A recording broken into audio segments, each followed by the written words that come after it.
D'accord, donc, messieurs et dames, ceux qui ont des témoignages sur des temples dans lesquels ils ont été victimes, c'est un live initial, hein, parce que demain, nous allons poursuivre une série de lives de dénonciation dans ce sens. Et donc, ceux qui ont des témoignages poignants par rapport à des temples, vous faites la demande, je vous fais monter. Et nous allons commencer dans cet élan. Comme je vous expliquais, je suis interpellé de plus en plus parce que vous savez que je suis défenseur de la culture africaine. Pas seulement la culture gabonaise, mais de la culture africaine, de l'identité africaine, de l'africanité et de tout ce qui va avec. Et donc, je suis de plus en plus interpellé sur les dérives qui sont constatées dans nos traditions et religions endogènes. Beaucoup se plaignent. D'ailleurs, c'est un danger qui a toujours été présent dans nos sociétés, mais que personne n'ose en parler. Par peur des représailles, par peur d'envoûtement, par peur d'accidents, par peur de tout ce qui va avec. Et donc, toutes choses égales par ailleurs, nous souhaitons ensemble faire sortir les gens de la captivité. Il y a beaucoup de parents qui pleurent actuellement leurs enfants, tués dans les temples, assassinés dans les temples, empoisonnés dans les temples, transformés en homosexuels dans les temples, transformés en zombies dans les temples, transformés en homosexuels, en lesbiennes dans les temples. Il y a beaucoup de parents qui pleurent leurs enfants, qui ont intégré des temples et qui ont décidé de ne plus revenir dans leur famille, pour des raisons que nous ne savons pas. Et donc, nous souhaitons qu'ensemble, nous puissions faire sortir des personnes de ces temples-là, parce que, bien sûr, on combat les faux pasteurs, oui, mais il faut nettoyer d'abord nos religions. Il faut nettoyer notre spiritualité, notre ancestralité, parce que pour les gens qui souhaitent faire l'expérience mystique, vers qui ils vont se tourner? Aujourd'hui, vous allez voir que les gens ont de plus en plus abandonné les feuilles, ont de plus en plus abandonné les écorces, pour se tourner vers le sang, pour se tourner vers les crânes, pour se tourner vers la chair humaine. Est-ce qu'on se fait comprendre? Et donc, aujourd'hui, il faut faire sortir des gens dans ces choses. Parce que nous, ce qu'on nous enseigne au village, c'est que Nzambé a mis à la disposition de l'humain les feuilles. C'est pourquoi, à une certaine époque, quand moi j'étais petit, on ne parlait pas de la chair humaine. On ne parlait pas du sang humain. Dans les marangons, on parlait des feuilles. On dit tel il a la feuille, tel il a la feuille. Mais la feuille, c'est quoi? C'est la nature, la capacité de soigner, la science de la nature. Aller chercher les herbes, mélanger les herbes pour guérir, soigner, attirer, désenvoûter. Ce sont les feuilles. Nous, on a connu la science des feuilles. Les feuilles, je vous informe qu'il y a des feuilles là. Même si une femme, son con est béant, son con est ouvert, trop de gens ont couché cette femme-là. Son con est ouvert. Tu prends la feuille, tu travailles ça dans l'eau. Quand elle s'assoit dans la bassine, le con se referme comme si elle était vierge. Nous, ce sont les feuilles comme ça qu'on nous a enseigné. Ce sont ces genres de feuilles que les gens ont besoin. Parce qu'il y a des sœurs ici, le con est déjà ouvert. Avec les partous dans la jeunesse, avec les barons de la drogue, avec les bangandos, avec toutes ces choses. Donc le con, c'est devenu des marigots. Ça veut dire qu'en apparence, c'est fermé, mais quand tu dames, tu es au quai de l'île côté ma boîte. Tu es au quai de l'île côté ma boîte. Tu écoutes c'est bon, voilà, tu navigues là-bas. Donc, c'est compliqué. Et elle-même, elle sait que là, c'est pas bon. Et elle sait que là, il sait que c'est pas bon. Mais comment faire? Il y a les feuilles qui soignent ça, les feuilles.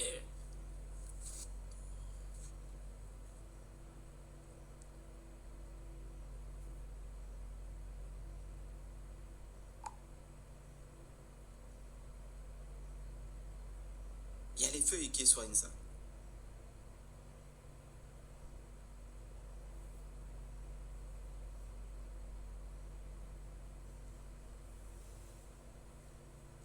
Bonsoir Dibal, ça va et toi?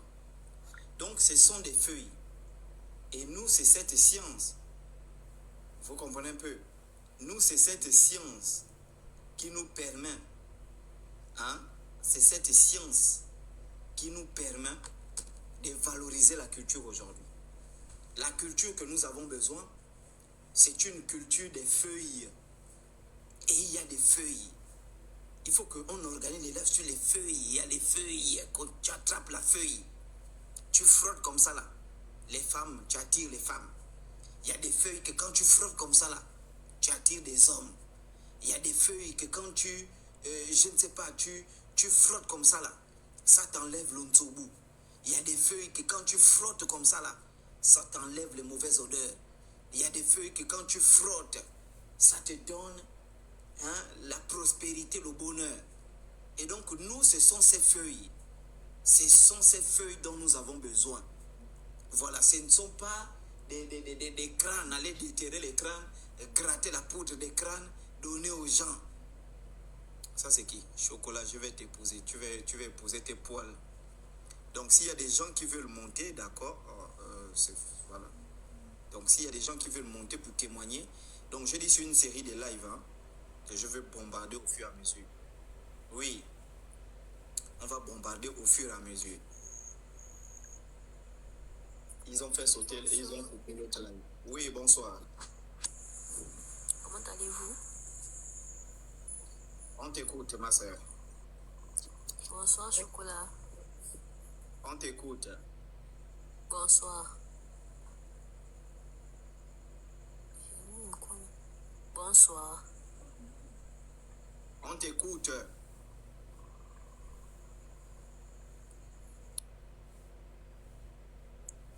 Bon, voilà, ça c'est quelqu'un qui dort encore avec les ventilateurs en 2026 et vous écoutez le bruit du ventilateur. C'est quand même horrible, hein? Et quand vous écoutez le bruit de ce ventilateur-là, c'est un ventilateur, ce sont des ventilateurs de 6000. Voilà, les ventilateurs que les Mauritaniens vendent à 6000 francs. Hein? Et les ventilateurs que ces Mauritaniens vendent là, c'est aux princesses de Souba, ton con là. Tu viens sur mes lives, oh, tu dis quoi? Quand je suis en France, tu ne viens pas me dire chocolat, tu dis quoi? Avec ton long con, ton con creux profond, princesse de Souba. Ton con, quand j'arrive en France là, je dois te baiser au cul. Parce que quand j'arrive en France, tu es là, tu disparais. Je suis à Paris, j'arrive à Paris là, rien.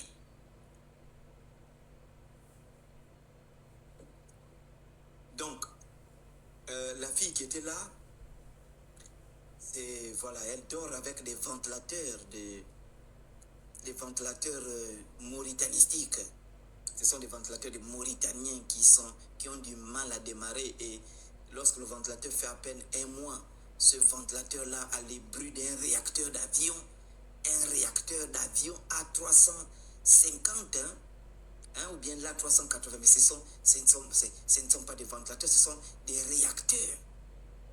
Ce sont des réacteurs d'avion. Et je ne sais pas comment des gens vont trouver le sommeil avec de telles machines. Mais c'est pas possible. Hein. Voilà, donc on va prendre des gens plus intéressants, voilà, qui veulent grimper dans les lives. Voilà. Donc, alors, donc. Bonsoir. Bonsoir, madame. Oui, je me présente Naomi. Oui. Donc, je suis votre direct avec beaucoup d'intérêt. Je vous aime beaucoup. J'aime bien votre humour. Franchement, j'étais pas bien. Il fut un temps où je vivais des moments un peu difficiles. Et je vous avoue que vos directs m'ont un peu remonté le moral. Et pour ça, je vous dis merci. C'est très mignon en plus. J'adore vos lèvres. Oh.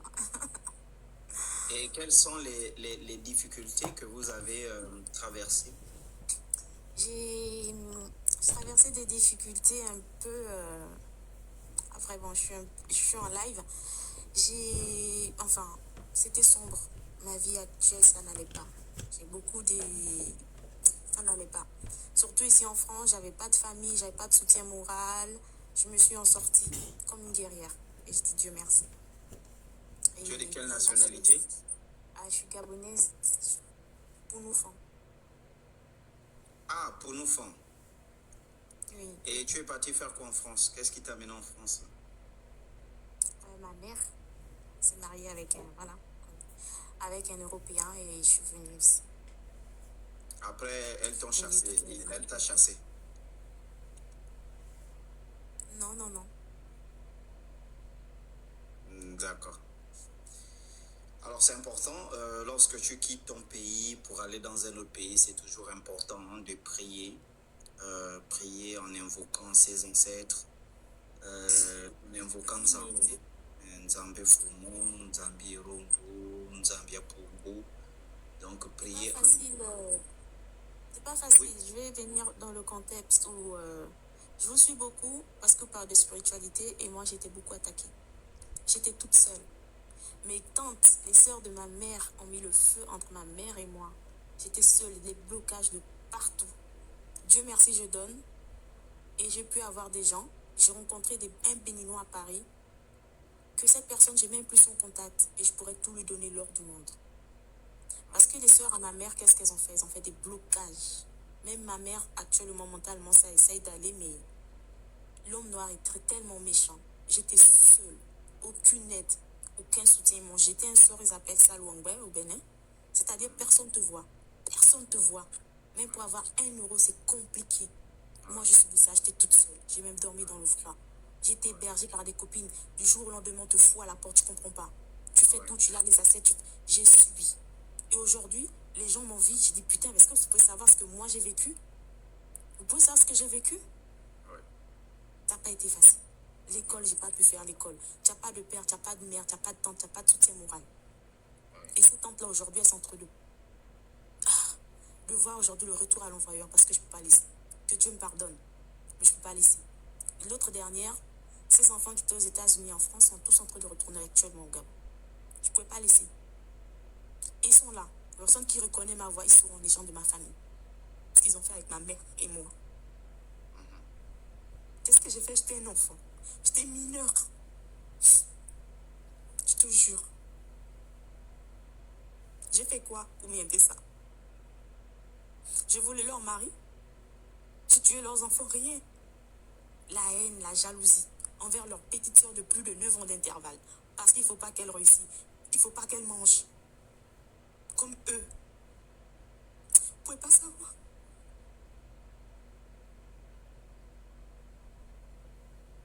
J'étais seule.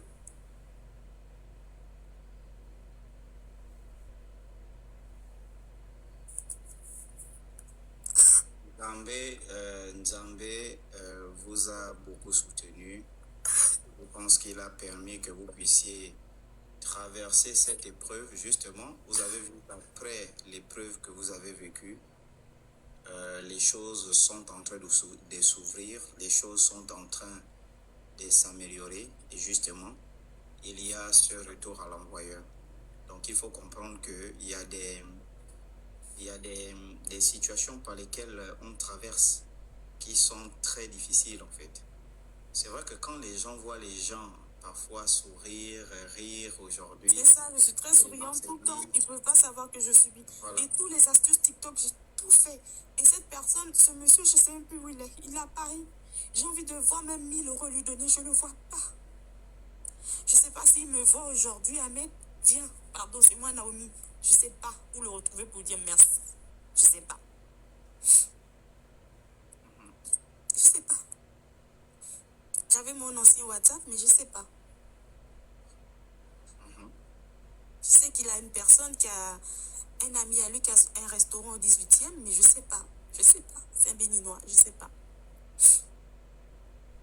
Et je veux dire, moi, tous mes malheurs, on dit les amis, faites attention, mais moi, c'est ma propre maison, c'est ma propre famille qui m'a fait ça. Et tu as quel âge aujourd'hui? J'ai 29 ans. Donc depuis mes 17 ans, même l'école, je n'ai même pas fini l'école. Ici en Europe, parce qu'ils voulaient qu'on finisse dans la rue. Ils voulaient qu'on finisse dans la rue, qu'on devienne rien. Les gens sont très mauvais en France, hein? C'est même pas celle qui a fait ça, elle actuellement en Afrique, elle au Gabon. Les grandes sœurs de ma mère qui font ça.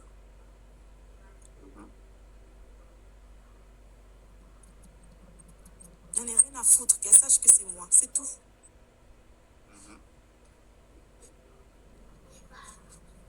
Je vous ai écrit en privé.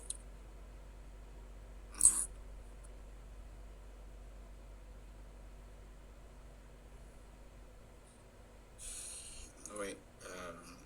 D'accord, donc écrivez-moi en privé et puis je vais lire. Je sais que tout ce que vous dites, ce que je dis, c'est la vérité. Ouais. La famille africaine, j'en ferai un, je donnerai des enseignements sur J'ai fait quoi? J'étais un enfant. Voilà.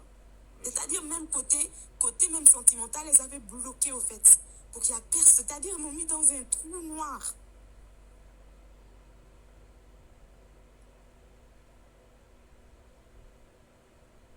Alors que ma mère était gentille avec eux.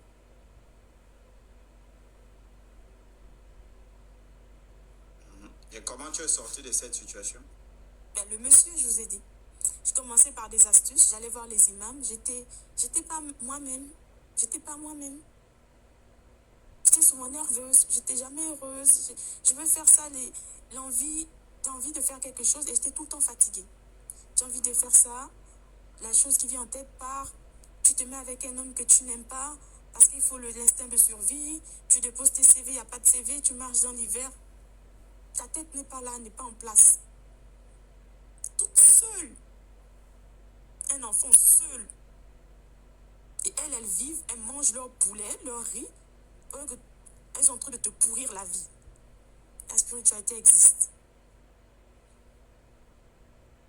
Et il n'y a rien de plus, il n'y a pas quelque chose qui fait plus mal que quand tu attaques spirituellement. Je préfère qu'on me gifle, qu'on te bloque la vie, comme on a fait. Et c'est quel côté? Le côté pour nous, le côté Pour femme? nous. C'est ma mère parce que côté femme, je ne connais pas mon père. Ce sont elles.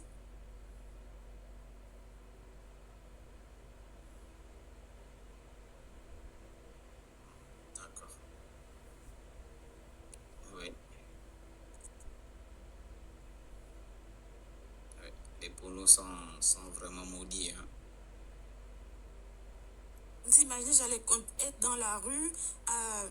Mais Dieu merci, j'étais très gentille. Je ne me jette pas des fleurs. Mais je pense que ayez un bon cœur, ça vous ouvrira des portes. C'est le conseil que je peux donner. Nous sommes 700 personnes. Ouvrez vos cœurs, soyez gentils. Ok, merci beaucoup. Et le respect, parce que j'étais bien éduquée. J'ai toujours pu dire merci, pardon. Et j'ai toujours su me rabaisser. Et ça vous ouvrira des portes. Ben, sur ce, je vous souhaite une agréable soirée.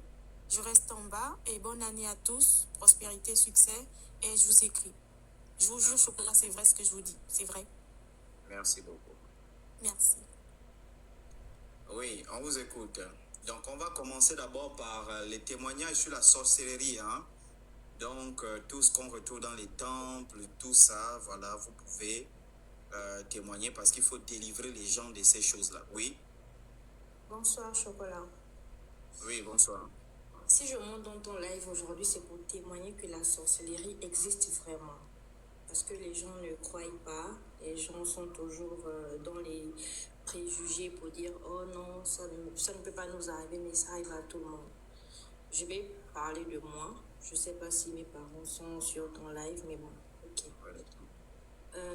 Vous voyez, je suis une jeune fille qui a commencé, on va dire, en haut de l'échelle. C'est-à-dire, j'ai pas connu, on va dire quoi, l'université et ensuite chercher le boulot. Non, j'ai pas connu ça.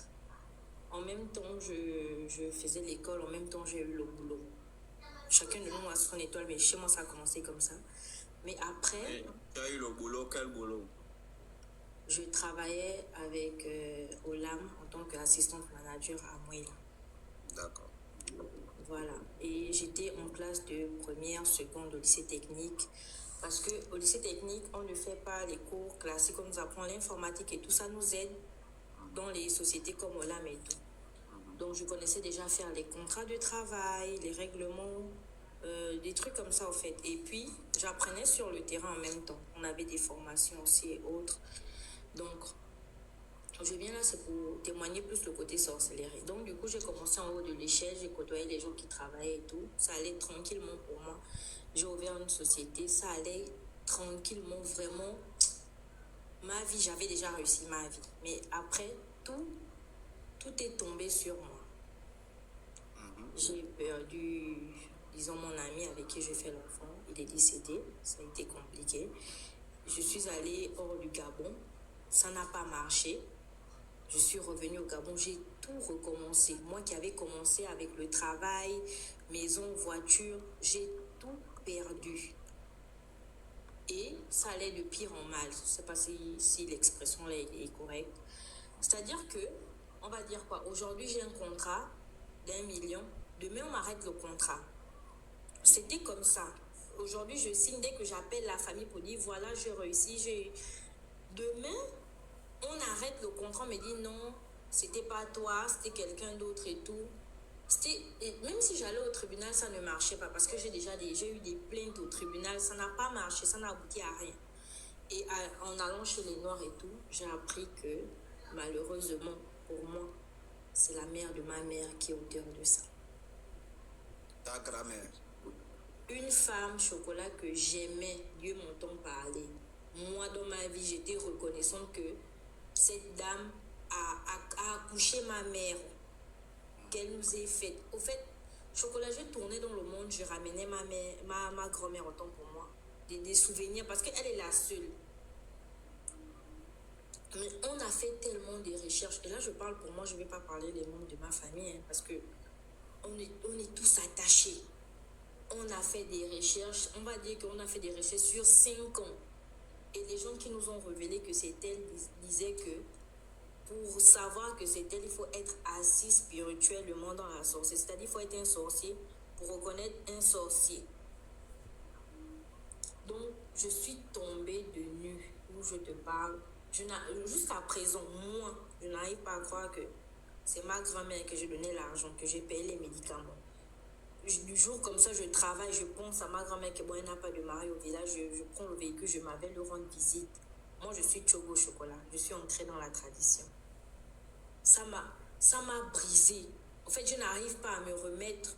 Pour moi, c'est une trahison. C'est-à-dire que je me pose la question, qu'est-ce que je dois donner à ma grand-mère pour qu'elle nous libère, en fait? Et quand on demande aux personnes qui arrivent à voir pourquoi elle fait ça, ils disent parce que tout simplement qu'elle ne veut pas que le bien qu'on a, le bien qu'on aura, on l'apporte à notre mère, disons sa fille. Elle ne veut pas qu'on brille, elle ne veut pas qu'on réussisse. Donc du coup, ça me fait tellement mal parce que je suis sortie du Gabon au chocolat. Je suis allée dans des pays. Je ne vais pas citer les noms parce qu'il y a ma famille peut-être qui va regarder et tout. Et dans notre famille, on est très protecteurs, on n'aime pas s'exposer sur les réseaux. Mais lorsque je vous suis depuis vos premières vidéos, donc du coup, moi, vous m'inspirez beaucoup. Parce que d'abord, je suis entrée dans la tradition. Moi, je suis quelqu'un, j'aime la tradition et tout. Vous savez, les Tchogo, nous, avec la tradition, c'est quelque chose. Donc du coup, ça me fait tellement mal parce que moi, ma grand-mère, c'était un exemple, un monument dans notre famille. Aujourd'hui, là, chocolat, je ne peux pas te mentir, excusez-moi de vous tutoyer, je ne pourrais plus retourner dans mon village maternel à cause de ce qu'elle m'a fait, à cause de ce que j'ai découvert. Et la personne qui a dit que c'est elle a donné des trucs palpables, au fait. C'est-à-dire que c'est réellement, c'est ça, au fait. C'est elle. Il n'y a pas d'autre moyen, il n'y a pas 4000 solutions. On a tellement cherché qu'on a trouvé que c'est elle. Donc, du coup, je sais pas. Je viens vers vous là parce que je suis perdue spirituellement. Parce que moi, je ne suis pas initiée. Je devais me faire initier lorsque ma grand-mère devait décéder. Excusez-moi, je ne sais pas si ça peut bloquer votre TikTok. Vraiment désolée, je ne sais pas coder. C'est là où je devais faire ce rite-là parce que en le faisant, quand elle est comme ça, il y a d'autres avantages aussi. Mais j'ai maintenant peur de ma propre tradition parce que j'ai découvert que c'est la seule qui nous reste. C'est-à-dire c'est elle qui nous couvrait et tout. Mais j'ai découvert que c'est elle qui nous attache, c'est elle qui ne veut pas notre bien. Elle a tellement eu du malheur de nous. Je suis allée dans les pays de Blanc et tout. On m'a dit que non, mon séjour prend fin. Et pourtant, c'était toujours valable. Je devais rentrer. En fait, il n'y avait pas d'explication. La sorcellerie existe vraiment. Que tu sois en France, à Paris, si un parent veut t'attacher, s'il veut que tu reviennes au bled, tu vas revenir. Bon, je vais quand même mettre une nuance. Hein. Maman, celui qui dit du charme, qui dit qu'elle ment un peu, je ne mens pas. Il s'agit de ma famille. Écoutez, c'est moi qui parle. C'est pas, il s'agit de lire des commentaires ou quoi que ce soit. C'est moi qui parle. Donc, je voulais quand même faire une différence entre la sorcellerie et le vampire. Voilà, donc chez nous on parle plus du vampire que de la sorcellerie parce que l'avion c'est la sorcellerie. Voilà, c'est la magie. Le téléphone dans lequel nous sommes là, c'est la sorcellerie. Voilà, c'est la magie. La radio, c'est la magie. WhatsApp, c'est la sorcellerie. Voilà. Sorcellerie, c'est au sens d'où, en fait, c'est que le blanc n'a pas compris en venant en Afrique qu'il a taxé des sorcelleries. Par contre, nous, on va plus parler de vampires. Ici, on parle plus de vampirisme. On te vampirise. Quand on vampirise quelqu'un, c'est qu'on l'envoûte. Quand on vampirise quelqu'un, c'est qu'on le maudit. Quand on vampirise quelqu'un, voilà, c'est qu'on l'attache. Et donc, vous êtes certainement plus victime de vampirisme que de sorcellerie. Voilà. Donc, ça, c'est ce qu'il faut comprendre. Maintenant, la question que j'aimerais savoir, c'est que vous avez consulté combien de personnes? La question que je veux d'abord vous poser, c'est que, attention aux gens que vous consultez. Moi, je veux d'abord vous poser des questions purement liées à votre vie sexuelle. Vous nous avez dit, vous étiez en première, vous avez commencé à avoir des contrats avec Olam, etc. Est-ce que vous avez baisé avec un DG d'Olam? Je ne sais pas. Est-ce que dans vos contrats-là, vous avez baisé avec des gens? Je ne sais pas. Parce que dans mes recherches, j'ai découvert beaucoup de choses, mais que je expliquerai plus tard. Parfois, personnellement, moi je suis là, j'ai rien, je ne connais rien. Quelqu'un va aller consulter un ganga, on va dire non. En fait, ton problème que tu as là, c'est ton grand frère ou ton oncle tel qui a ce problème-là. C'est lui qui te fait ça. Mais toi, tu t'assois, tu te rends. Mais je fais ça, je fais quoi? Voilà. En fait, il y a des esprits qui font parfois des diversions.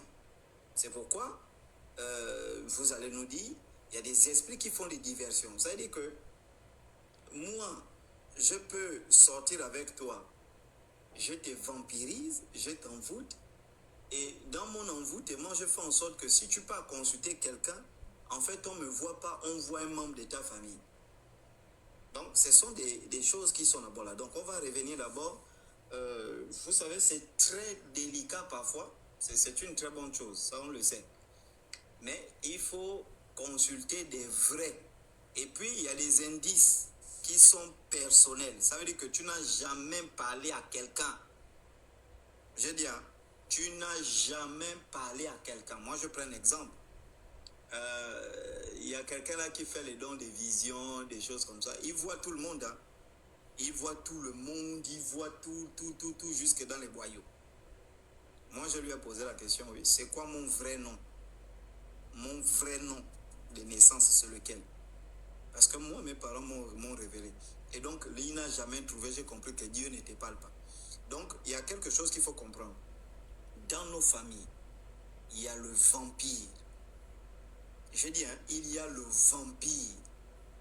Et ce vampire-là, beaucoup, on leur donne ça à la naissance. Et ce vampire-là, c'est quoi? C'est un vampire qui est assis sur la jalousie. Ça, c'est ce qu'il faut comprendre. Le vampire est toujours accompagné de la jalousie. En fait, le fondement même du vampire, c'est la jalousie. Donc, ce vampire-là naît de la jalousie. Donc, vous êtes une famille nombreuse. Alors, vous allez voir, il y a quelqu'un qui a une étoile, elle a son cœur pur. Ses enfants commencent à briller. La jalousie naît dans le cœur de certains membres de la famille. Il y a quelqu'un dans une famille, ton cœur est pur, quand il commence à voir des choses, la jalousie naît. Parce que le fondement du vampire, c'est pourquoi je dis qu'il faut faire la différence entre vampire et jalousie, vampire et sorcellerie. La sorcellerie, bon, l'avion c'est une sorcellerie. Démarrer la voiture là, c'est la sorcellerie. Donc la sorcellerie, c'est la science. En fait, quand on va prendre même d'habitude, hein, quand on voit quelqu'un petit, intelligent, oh non, lui là c'est un sorcier. Ou bien, oh non, comment tu as fait pour inventer? Comment tu as fait? Non, tu es une sorcière. Comment tu as fait pour... En fait, la sorcellerie est souvent liée à la compréhension ou à la déformation des lois de la nature. En fait, la sorcellerie, il y a une intelligence qui permet d'inventer, d'amener à l'existence, de faire quoi que ce soit. Mais par contre, le vampire a pour fondement la jalousie. Parce qu'il n'y a pas, on ne peut pas bloquer quelqu'un si on n'est pas jaloux de lui. On ne peut pas vampiriser quelqu'un si on n'est pas jaloux de lui. On ne peut pas envoûter, c'est-à-dire faire en sorte que quelqu'un, il a le nzobu, si on n'est pas jaloux de lui. Donc c'est la jalousie qui est le fondement du vampire. Donc il faut d'abord être quelqu'un, c'est pourquoi la jalousie, la haine ne sont pas des choses bonnes. Voilà. Donc, arrêtez votre micro.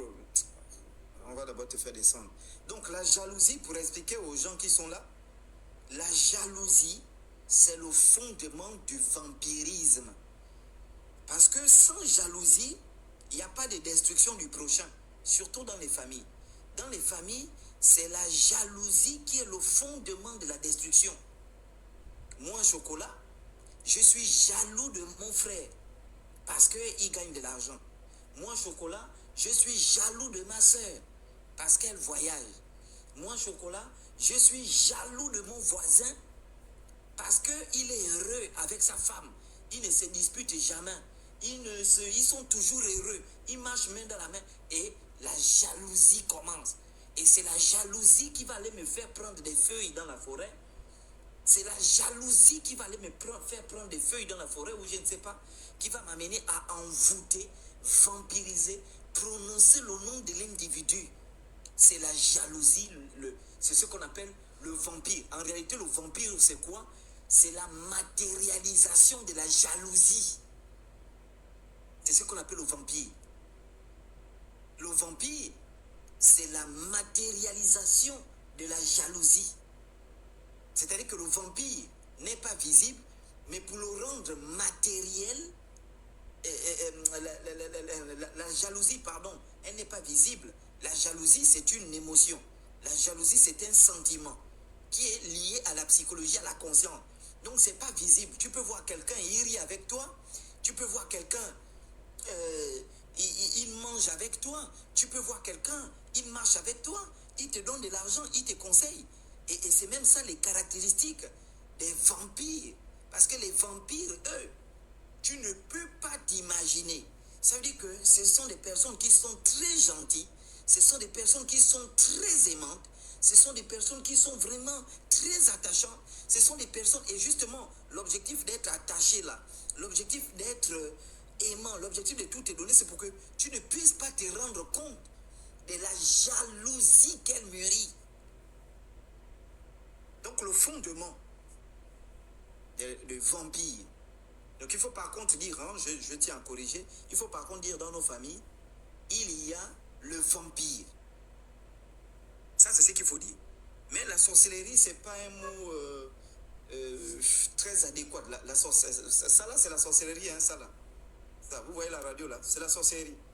Comment des blancs vont réfléchir pour faire en sorte que on mette des fils, des câbles à l'intérieur, au point que quand je fais ça, ça s'allume. Enjoy music everywhere and a time. Bluetooth mode. Enjoy music everywhere and a time. Connected. YouTube, voilà, Bluetooth allumé, connecté. Voici ce qu'on appelle la sorcellerie. Comment ils ont fait pour mettre la voix là-dedans? Comment ils font pour allumer ça? Comment? Voici ce qu'on appelle la sorcellerie. Est-ce que vous comprenez? Voilà. Mais la jalousie, c'est le fondement du vampire. Il n'y a pas un vampireux qui ne commence pas par la haine. C'est pourquoi, pour développer le vampire, il faut être quelqu'un de très jaloux. C'est pourquoi la jalousie n'est pas une bonne chose. La jalousie détruit. Et quand même la dame qui a témoigné tout à l'heure, qui était en France, que ses tantes ont fait, mais c'est la jalousie. Et c'est pourquoi, pour ne pas être jaloux des gens, pour ne pas être jaloux des gens, quelqu'un dit ici, la sorcellerie, c'est l'art de jeter des sorts. Mais un sort peut être positif. C'est pourquoi je dis, il faut redéfinir la sorcellerie. Un sort peut être positif. Un sort n'est pas forcément négatif. C'est bon. Donc quand on te jette, on te donne un sort. Mais le sort, c'est quoi? Quand on dit le sort, c'est lié à un destin. Le sort, tu as donné un sort. Mais le sort, c'est lié à un destin. Vous comprenez un peu? Voilà, ça c'est qu'il faut comprendre. Donc, mais le vampire, c'est l'art d'envoûter. Le vampire, c'est l'art de bloquer le vampire. Voilà. Donc il faut faire attention parce que ce que vous appelez sorcellerie en Afrique peut avoir une autre définition. Voilà. Non, tu ne vas plus monter. Tu fais la demande, tu ne vas plus monter. Tu montes dans mon live, les gens sont en train de faire sauter mes pages. Tu montes, tu fais encore le bruit. On ne sait pas qu'est-ce que tu veux dire aux gens. Oui. Bonsoir. Oui. Merci déjà de me prendre. Vous étiez déjà monté dans ce live? Non, jamais. Oui, on vous écoute. D'accord. Bon, c'est mon histoire. Non, pas les histoires. Nous, on veut des témoignages relatifs parce qu'on est en train de déconstruire un phénomène. On est en train d'étudier un phénomène méticuleusement qui va nous permettre d'arriver à des vraies conclusions pour faire sortir les gens de certaines choses. Bien sûr. Non, mais quand ça commence l'histoire, là, moi, j'ai pas le temps pour écouter les histoires. C'est simplement parce que c'est un vécu. C'est ce que j'ai vécu, c'est pas une histoire racontée. Non, mais c'est la longueur de l'histoire. C'est pas une affaire de vécu, c'est la longueur. Je vais essayer de l'écouter. Donc, quand vous dites que c'est mon histoire, nous, on veut, bonjour Chocolat, bonjour, oui, je viens témoigner par rapport à un temple. Voilà. Le temple, c'est tel, voilà, voilà, voilà. Je viens, le temple, c'est tel, voilà, voilà, voilà. Parce qu'on a un travail à faire.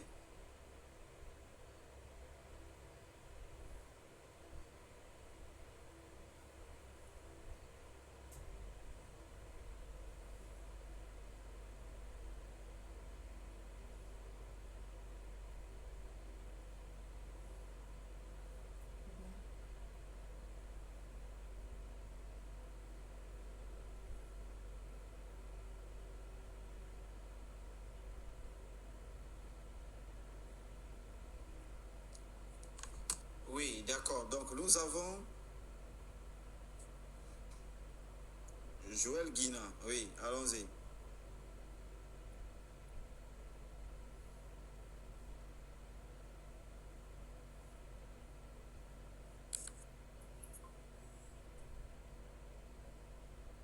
Est-ce qu'on peut avoir un succès dans la vie sans être protégé spirituellement?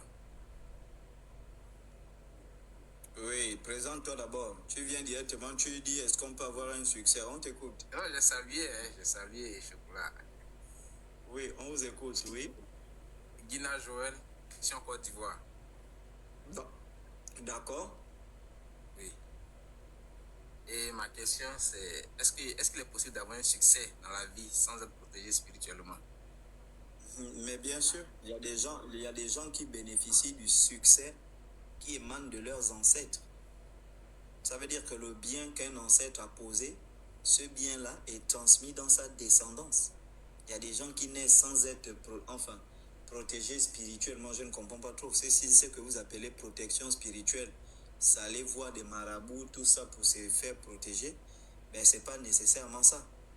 Voilà. Donc, la protection, vous pouvez être protégé par les actions de vos ascendants, les actions de votre maman, les actions de votre papa, les actions de vos grands-parents peuvent vous protéger, peuvent vous donner le succès. Il y a des gens ici, ils naissent, tout va bien, tout marche, voilà. lui-même ne peut pas t'expliquer pourquoi tout marche bien dans sa vie. Mais justement parce que il y a des actions que les ancêtres ont posées dans le passé ou bien qui ont été retenues, voilà, et puis que les enfants vont bénéficier. Oui, Merci. je vous en prie. Oui, allons-y.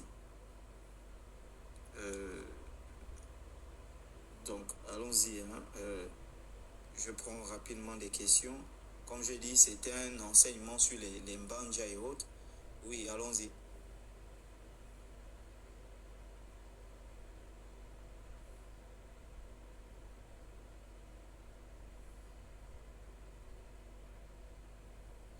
Il y a quelqu'un qui écrit la sorcellerie est différente de ces. Mais moi-même, j'ai été initié à tout. J'ai été initié au diable, ici au Gabon. Hein? Il y a un rite qu'on appelle le diable. Donc ça dit que question sorcellerie là, tu ne peux pas discuter avec moi puisque moi-même j'ai été initié au diable. Il y a un rite ici au Gabon, renseigne-toi. Et dis ma boule. Il y a un rite au Gabon qu'on appelle l'initiation au diable. Donc j'ai été initié à ça. Donc les questions de sorcellerie, quand tu viens, vous parlez des théories que vous apprenez dans les livres en fait. Ça c'est qui venez, faites les demandes. Donc on commence par poser ces fondements là. Je vais prendre lui là.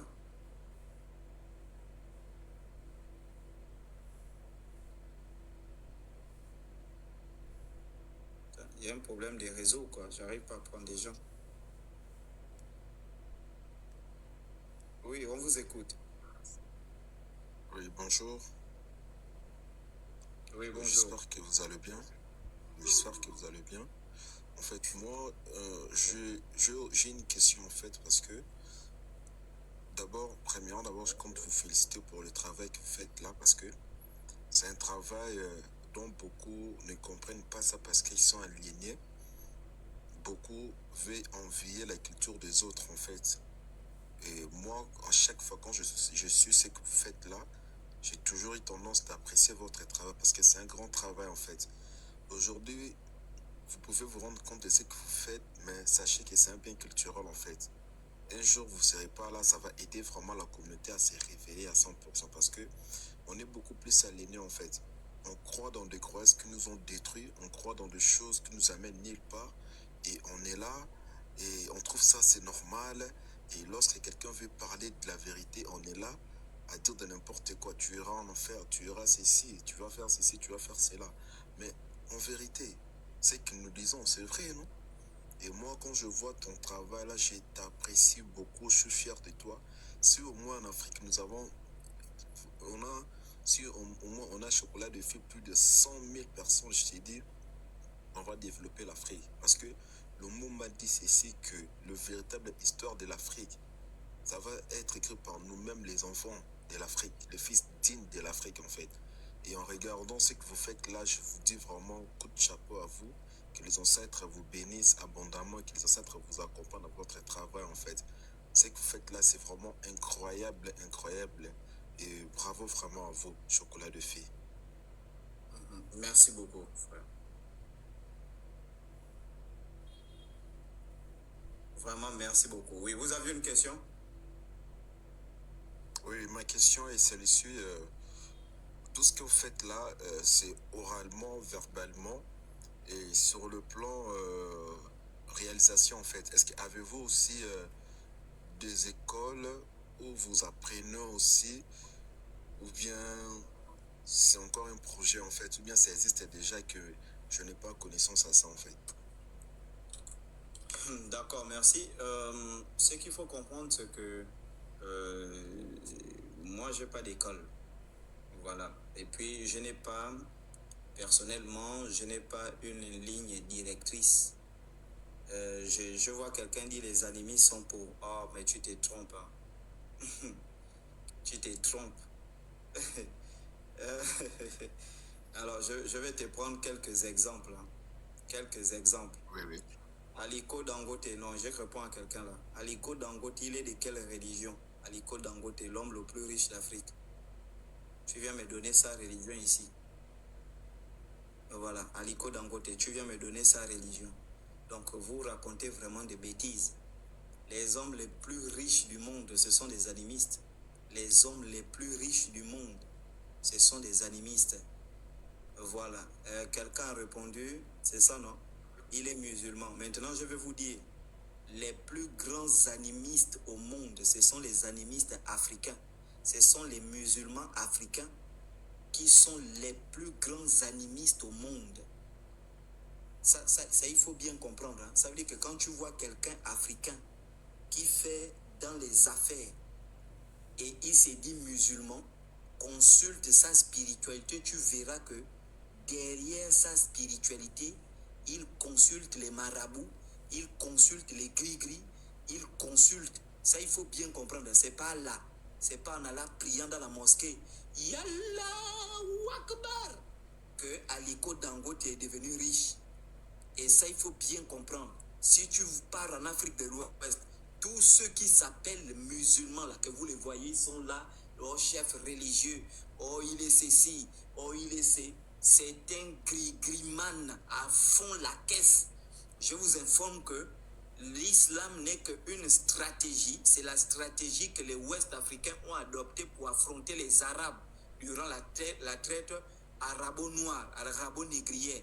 Donc ils se sont cachés derrière l'islam pour ne pas affronter. Ça a été une stratégie pour ne pas affronter les Arabes.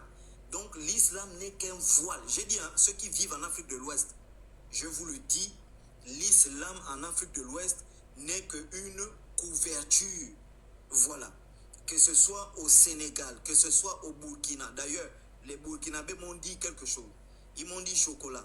Nous, on est 50% chrétiens, 50% musulmans, mais on est 100% animistes. Ça veut dire que tout ce que vous voyez au Nigeria, mais n'en parlons même pas du Nigeria. Le Nigeria, c'est même pas un pays, c'est un pays animiste. Tous les pasteurs, la Dag World Mill, c'est un animiste. Son succès là vient de l'animisme. C'est pourquoi il faut remarquer qu'ils ont toujours des grosses bagues. Les bagues là sont travaillées par des marabouts. Les bagues là sont travaillées par des animistes. Ce sont les bagues d'envoûtement. Mais posez-vous les questions. Pourquoi vos faux pasteurs francophones vont toujours au Ghana? Ils partent, on les lave les mains. Comment des pasteurs, on va les laver les mains avec l'huile, avec le beurre? C'est de l'animisme. Les plus grands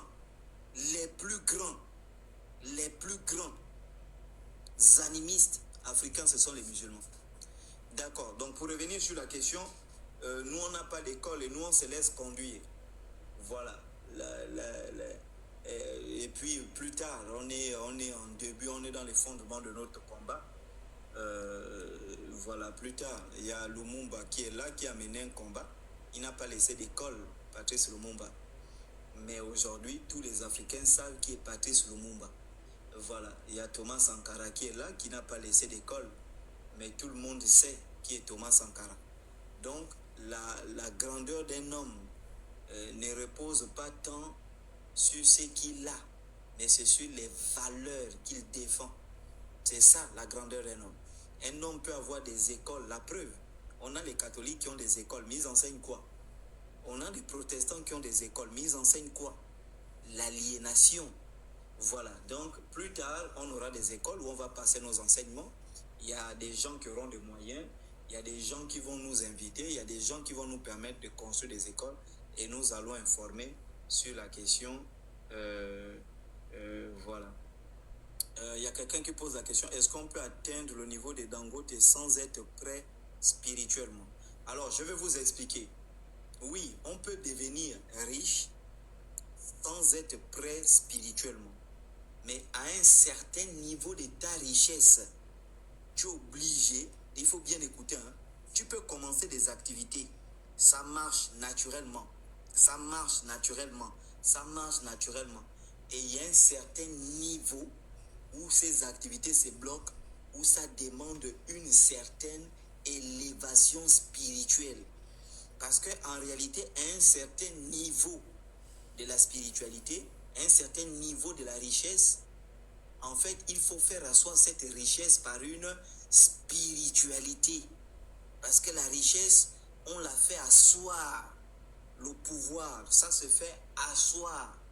Donc tous les gars que vous voyez là, Bill Gates, Jeff Bezos, ce sont d'abord des gens qui sont assis sur une spirituelle. D'ailleurs, les Américains, eux, en fait, ils matérialisent même. Ce sont des gens qui vont, ils ouvrent des portails interdimensionnels, ils rentrent, ils partent prendre la connaissance, ils reviennent, ils mettent tout le monde où c'est un génie. Voilà, ce ne sont que des voleurs de la spiritualité. C'est pourquoi ils interdisent aux Africains de pratiquer leur spiritualité, parce qu'en pratiquant la spiritualité africaine, on peut matérialiser beaucoup de choses à l'intérieur. Voilà, donc ça c'est qu'on peut, on peut vous dire en matière de réponse. Donc pour revenir mon frère, pour ne pas prendre assez du temps, il y a d'autres personnes qui veulent parler. Maintenant, moi, je voulais retirer. Non, là on ne peut pas, on est obligé de vous faire descendre parce qu'il y a plein de gens qui veulent intervenir. Ceux qui veulent intervenir, posez 2-3 questions pour qu'on prenne le temps de répondre, puis on avance. Parce que si vous posez une, après deux... Oui. Tonton Chocolat, je vous appelle depuis la Suisse. Je vous écris depuis la Suisse. Je suis un Congolais. J'aime bien vos commentaires par rapport même au prophète qui a parlé de code de Wi-Fi. Ce sont le pasteur qui enseigne la parole dans mon pays. Et ça me fait tellement mal que les Africains aujourd'hui sont mal orientés par rapport au pasteur. Mais moi j'ai une question, Papa Chocolat, si vous pouvez me répondre. Quelle est la différence entre un croyant et un chrétien et un païen et un musulman et un pécheur?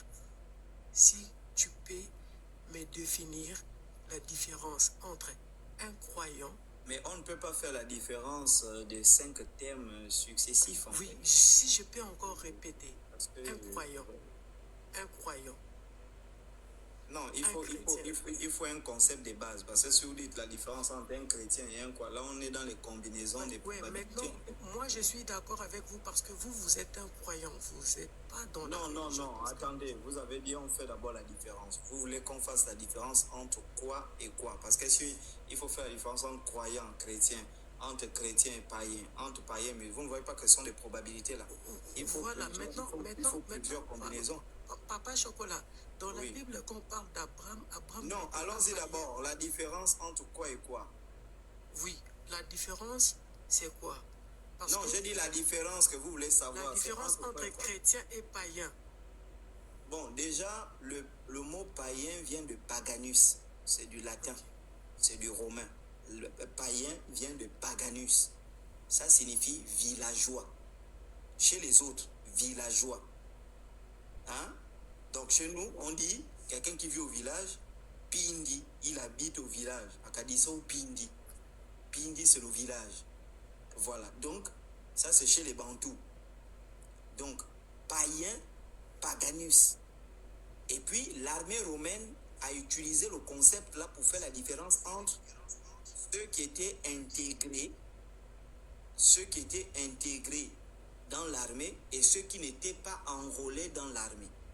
Ensuite, avec l'évolution, les chrétiens vont prendre le mot paganus pour faire la différence entre ceux qui sont enrôlés en Christ et ceux qui ne sont pas enrôlés en Christ. Parce qu'eux, ils estiment que quand tu es en Christ, tu fais partie de l'armée du Seigneur et donc tu es comparé à un militaire romain et donc on te distingue des paysans qu'on appelle les paganus.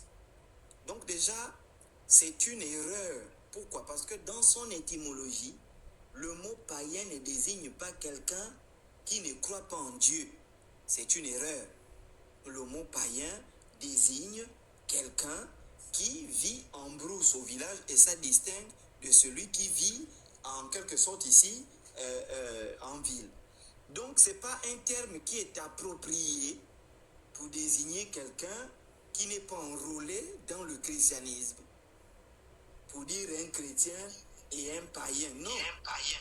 On peut être païen. Fermez vos micros, sinon on va vous faire descendre. Donc on peut être païen. Voilà ce qu'on appelle païen, c'est quelqu'un qui vit au village. Donc on peut être païen et avoir une expérience palpable avec le Créateur, avec la nature, avec la spiritualité. On peut être païen et vivre une spiritualité de haut niveau. Donc ça ne veut pas dire que parce que tu pars dans une église et que tu lises la Bible, je ne sais pas, tu es chrétien. Parce que si on revient même dans le mot chrétien, on va vous dire c'est vivre comme Christ. Mais personne ne peut vivre comme Christ. Parce que pour vivre comme, ça veut dire que vous utilisez le mot comme. Le comme ici, c'est un adverbe de comparaison. Comme. C'est un adverbe de comparaison. Je vis comme. Ça veut dire j'ai les mêmes caractéristiques, les mêmes perceptions, les mêmes comportements, la même origine. Voilà, parce que c'est un adjectif de comparaison. Donc, pour revenir sur la question, quand vous dites chrétien signifie être comme Christ, c'est pas possible. Pour être comme Christ, il faut d'abord remplir une première condition. Dans votre Bible, Christ est né en dehors des rapports sexuels. Ça, c'est ce que votre Bible dit. Ça, c'est pas ce que moi je crois. Votre Bible dit, Christ est né en dehors des rapports sexuels. Ça veut dire que pour être comme Christ, tu dois également naître en dehors des rapports sexuels. Parce que déjà, ça fait la différence entre vous. Quelqu'un qui est né en dehors des rapports sexuels, moi, je ne peux jamais être comme lui, atteindre son niveau de spiritualité. C'est pas possible. C'est vraiment pas possible. C'est-à-dire que quelqu'un qui est né de manière miraculeuse, sans l'intervention d'un homme, il est né par la puissance du Saint-Esprit, vous allez me demander à moi d'être comme lui, c'est perdu d'avance. Parce que déjà, le fait qu'il n'est pas né, il n'est pas un spermatozoïde, parce que ça, il faut préciser. Hein, parce qu'en réalité, vous ne comprenez pas pourquoi dans votre Bible, on essaie de vous faire croire que Christ est né justement en dehors des rapports sexuels. Pourquoi? Parce que naître par le rapport sexuel, c'est une humiliation. Qu'est-ce que j'aimerais te faire croire? Qu'est-ce que j'aimerais te faire comprendre? Avant que moi je ne sois, j'étais un spermatozoïde dans les testicules de mon propre père. C'est une vérité qui est difficile à avaler, mais c'est une vérité. C'est parce que nous tous, autant que nous sommes, nous étions des spermatozoïdes dans les testicules de nos parents. C'est-à-dire que nos parents, quand ils grattaient leurs testicules, nous étions à l'intérieur. Quand ils appuyaient leurs testicules, nous étions à l'intérieur. Donc nous étions dans les testicules de chacun de nos papas. Et donc l'Église catholique va faire comprendre aux gens en réalité que mais si on dit que ce Dieu-là, Christ, Jésus est Dieu, et que les gens vont se poser, mais comment Dieu va venir dans les testicules de sa propre créature? Ça ne va pas sonner bien. Donc il ne faut pas que ce Dieu-là naisse sous les conditions des rapports sexuels. Parce que nous tous, même vous qui êtes connectés, vous qui posez la question, vous étiez, je ne sais pas en quelle année vous êtes né, mais vous étiez dans les couilles de votre père. Vous étiez sous la forme d'un spermatozoïde, un tétard qui était dans les couilles. Et dans les couilles, il y a le sperme. Donc c'est ce liquide-là dans lequel vous étiez en tant qu'élément de la vie. Et il a fallu que votre père, écoutez bien ce que je suis en train de dire, il a fallu que votre père croise votre mère, que votre mère appuie les couilles de votre père, l'embrasse, l'excite, et ensuite, votre papa a introduit le tuyau dans le vagin de maman, et ensuite, vous, en tant que spermatozoïde, à l'intérieur, on vous a joui. Et quand votre père a joui, quand mon père a joui, il a crié, il a fermé les yeux. Il a crié, oh, merci Seigneur. Il a joui. Et quand il a joui, c'est une forme d'humiliation, c'est une mauvaise façon de venir au monde. C'est-à-dire que venir par le canal des testicules, c'est une façon très basse. C'est pourquoi quelqu'un qui vient par les testicules ne peut pas venir, ne peut pas prétendre être comme quelqu'un qui est né par la parole. Donc quand vous dites que chrétien c'est comme Christ, ce n'est pas personne ne peut être comme Christ. Pour être comme Christ, tu commences par naître par la parole. On prononce la parole, fou, la grossesse rentre, tu nais. Et là tu peux prétendre être comme Christ. C'est pourquoi un chrétien ne veut pas dire être comme Christ. C'est pas ce que chrétien veut dire. En réalité, Christ même est étonné aujourd'hui de voir des chrétiens. Christ est étonné de voir des chrétiens parce qu'il n'a laissé aucun chrétien il n'est jamais venu laisser des chrétiens. Il est venu donner un enseignement ésotérique pour permettre aux gens d'être en contact avec le Créateur à tous. Il n'a jamais dit aux gens, soyez des chrétiens. Abraham, parce que si les chrétiens vont au ciel, vous allez me dire d'abord, quel type de chrétiens? Est-ce que ceux qui prient à l'église de Joël Tatou iront au ciel? Si ceux-là vont au ciel, alors les plus grandes prostituées du monde doivent aller au ciel. Parce que le groupe de Joël Tatou, ce ne sont pas des chrétiens. Ce sont des, je ne sais pas, ce sont des chrétiens au sens où ce ne sont pas des gens qui craignent Dieu, qui craignent le Créateur Nzambia Pungu. Si on prend Castanou, ce ne sont pas des gens qui craignent le Créateur. La preuve, regardez dans ces églises-là. Regardez comment les femmes sont artificielles dans ces églises. On frotte les longs ongles, les griffes, on colle les cils, on met des longs tissages. Ça ne sont pas les caractéristiques des gens qui craignent un créateur. Si même dans notre culture africaine, ça ne passe pas. Comment on va te voir dans nos villages avec des longs ongles collés? En 1800, on te voit avec des longs ongles collés. On va commencer à te lancer des sorts parce qu'on va dire une sorcière est apparue au milieu de nous ou un vampire, un revenant est apparu au milieu de nous. Donc déjà, le mot chrétien est une erreur. C'est pour quelqu'un qui croit, et c'est l'une des choses quand j'étais dans le message de Branham, que j'étais quand même d'accord, les gens du message de Branham s'appellent croyants du message. Ça quand même, on peut dire oui, moi je suis un croyant en Zambie, je suis un croyant en mes cultures, je suis un croyant en les ancêtres. Je crois également en la nature. Quand on dit croyant, en quelque sorte, croire, c'est avoir confiance aveugle envers quelqu'un ou quelque chose. Une confiance aveugle envers quelqu'un ou quelque chose. C'est ça. Donc, pour revenir sur la question, le mot chrétien, par contre, si on disait les croyants, oui. Mais chrétiens, non.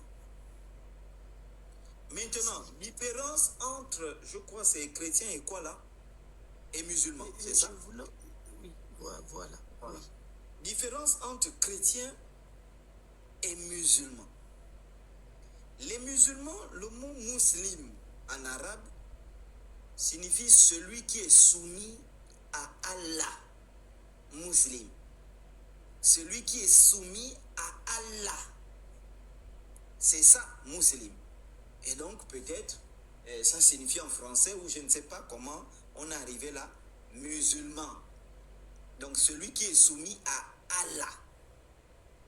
Donc, pour venir maintenant sur la question, quelle différence y a-t-il entre chrétien et musulman? Mais moi je ne comprends pas. Pour les chrétiens, c'est Christ qui est le fondement de leur salut. Ça veut dire que si Christ n'est pas mort à la foi, alors leur foi est vaine. Les chrétiens prennent pour fondement la mort, la crucifixion, la mort et la résurrection de Christ qui devient leur espérance, la gloire.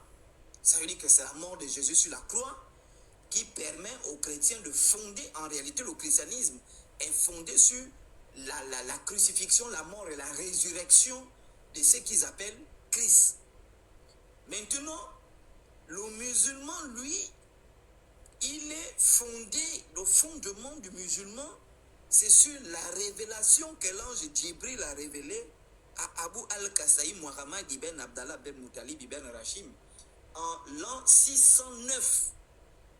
Et pendant qu'il était en jeûne, l'ange Djibril lui aurait donné des révélations qu'on appelle la récitation Al-Quran. Et donc Al-Quran, qui est le livre des récitations, qu'il va recevoir par l'ange Gabriel, qui va lui dire récite. Et il va se rapprocher de l'oncle de sa femme qu'on appelle Radija. Et Radija avait un oncle qu'on appelle Wakara, qui était un juif converti à l'islam, qui va se rapprocher de lui pour dire voici les révélations que j'ai. Comment est-ce qu'on appelle? Non, il y a récite, l'ange va dire lis, il va dire je ne connais pas lire. Ensuite, il va lui dire récite, tu ne connais rien toi. Tu parles avec quelqu'un qui est assis dans les les sciences de la mer morte. Tu es malade ou quoi? Donc, pour revenir sur la question, il va aller voir Waraka.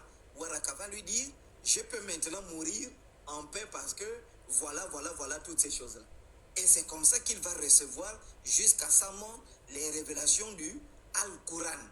Donc les musulmans ont pour foi Allah qui est considéré comme Dieu. Ensuite, Allah a envoyé un livre, comme le stipule la sourate Al-Baqarah au début.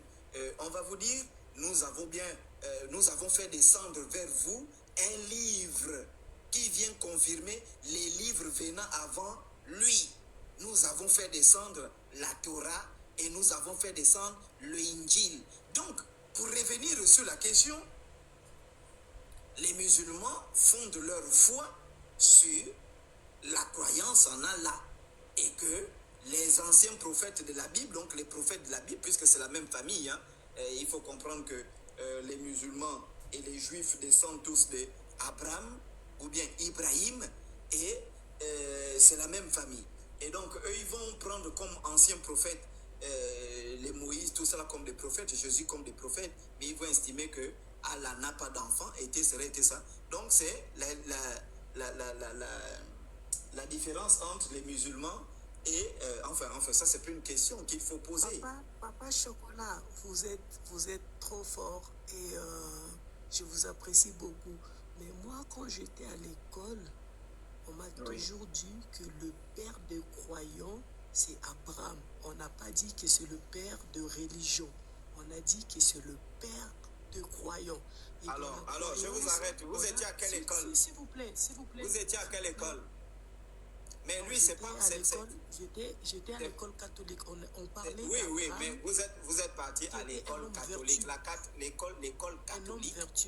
L'école catholique, écoutez-moi bien. Moïse l'école catholique, le catholicisme, c'est le fondement de la franc-maçonnerie. Donc dites que vous étiez franc-maçon, mais vous faisiez quoi l'église catholique? Non, je parle d'Abraham qui était le père des croyants. Qui était à l'école où? À Abraham, on a l'islam. Chez Abraham, on a les arabes. Chez Abraham, on a aussi le chrétien, l'Israël. Parce que c'est Abraham qu'on a Jacob, Israël. Je ne sais pas si on s'est fait comprendre. Pourquoi on parle de père des croyants? Parce que l'islam et le christianisme... Les croyants du livre. Oui, voilà ce que je vais parler. Maintenant, moi, je voulais dire, est-ce que dans la croyance, si tu crois à l'univers, tu crois à la vérité, et que non, tu crois à une religion, quoi que c'est, par rapport à la christianisme, est-ce que c'est mauvais? Moi, par exemple, je ne crois pas dans la religion. Je crois en moi. Je crois dans ce que je vois, dans la vérité. Est-ce que c'est mauvais pour moi d'aller simplement à l'église? Non, la plus grande religion, ma soeur, la plus grande religion, c'est la vérité. Est-ce que vous comprenez? Et déjà, dans ces religions-là, quand vous partez, c'est pour chercher la vérité. C'est pourquoi vous allez voir, quelqu'un, il est chez les catholiques, il dit non, ici, il n'y a pas la vérité. Il part chez les protestants, non, il dit la vérité. Non, ici, il n'y a pas la vérité. Après, tu le vois, il est chez Joël Tatou. Non, ici, il n'y a pas la vérité. Après, tu le vois, il est chez Bouddha. Ici, il n'y a pas la vérité. Bonsoir. Oh, dégage. Tu montes, tu trouves des gens dans un live, tu viens dire bonsoir. Tu t'étais, tu écoutes d'abord les gens parler. Alors, moi, j'aime pas faire monter les hommes parce qu'ils sont vraiment maudits dans leur tête. Tu trouves des gens en train de parler, tu viens, tu commences à crier bonsoir. Qui a besoin de tes bonsoirs? Donc, pour revenir, ma soeur, voilà, vous voyez, le fait d'aller, tu pars là-bas, tu t'assois, il n'y a pas la vérité. Tu pars là-bas, tu t'assois, parce que l'homme a quelque chose qu'il recherche, c'est la vérité. Donc vous voyez que la vérité devient la seule vraie spiritualité du monde, c'est la vérité. C'est pourquoi si vous fondez votre croyance dans la vérité, dans la pratique de la vérité, dans la recherche de la vérité, vous êtes la meilleure des croyantes. C'est terminé. Ma soeur, les gens vont dans la franc-maçonnerie parce qu'ils cherchent la vérité. Les gens vont à la vôtre. Je suis un homme, malgré que je parle comme une femme. Je suis un homme. Tu es un homme comment? J'ai une voix. Oui, donc, je ne connais pas le péché, je marche dans la vertu. je connais pas la violence et que ma voix est tellement simple que les gens pensent que je suis une femme. Excusez-moi, je parle toujours comme ça. D'accord, mon frère. Excusez-moi, oui. D'accord. Donc, quelqu'un les gens qui partent en rose croix, c'est parce qu'ils cherchent la vérité. Les gens qui partent en franc-maçonnerie cherchent la vérité. Les gens qui partent, ils cherchent la vérité. C'est pourquoi la vérité devient la seule vraie religion. C'est pourquoi vous qui êtes les gens qui ont fait les religions du livre, la conclusion de l'enseignement de Jésus, c'est vous connaîtrez la vérité vous rendra libre. Terminé. Ça veut dire que celui qui aime la vérité, qui cherche la vérité, qui pratique la vérité, finira par être libre. Et c'est ça, c'est pourquoi vous allez voir. C'est pourquoi vous allez voir comment est-ce qu'on appelle ça? Les gens, le monde, la matrice dans laquelle nous sommes, vous allez voir, hein, la matrice dans laquelle nous sommes nous enseigne, nous apprend à aimer le mensonge. On aime les menteurs. Suivez. Quand vous partez au cinéma, vous achetez un ticket pour aller au cinéma. Allez regarder un film de Matrice, Matrice Révolution ou Matrice Reloaded. Quand vous partez regarder un film de Matrice, il faut comprendre en vérité, en réalité, que Matrice c'est un film. C'est un film. Ça veut dire que les gens qui sont à l'intérieur, il y a des acteurs. Ils ont tourné, ils ont fait des mises en scène, ils ont cascadé avec les corps. Mais vous achetez, vous partez vous asseoir, sachant que ce film-là, c'est du mensonge que vous partez regarder, mais vous avez quand même le goût de regarder ce mensonge-là. Et on va vous faire gober ça toute votre jeunesse, apprendre à aimer le mensonge, apprendre à aimer le mensonge, apprendre à aimer le mensonge, apprendre à aimer le mensonge. Quelqu'un dit ici, je réponds rapidement, la vérité est subjective. Oh, mais tu es tellement bête. Ça, tu es tellement bête en fait. Quand tu dis la vérité est subjective, il ne s'agit pas de la vérité spirituelle. Il s'agit soit de la vérité scientifique ou de la vérité morale. Il ne s'agit pas de la vérité spirituelle. Si tu veux un cours d'épistémologie, tu me dis, je te le frappe ici. Propre, hein, avec tous les courants épistémologiques propres. Les fondements épistémologiques de haut niveau. Donc dégage. Donc pour revenir sur la question, mon frère. Donc, les gens vont rechercher la vérité spirituelle. Faut comprendre un peu. Les gens vont rechercher la vérité spirituelle. Et c'est pourquoi la vérité spirituelle amène les gens à aller là. Les gens allaient là. Les gens allaient là. Les gens allaient là. Les gens allaient là. C'est ça en fait.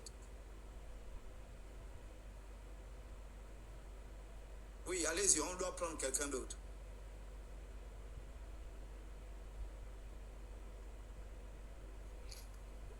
Ouais, maman Lisley peut poser des questions. Moi, je vous écoute. Papa Chocolat, vous êtes là, c'est vous qui dirigez le panel.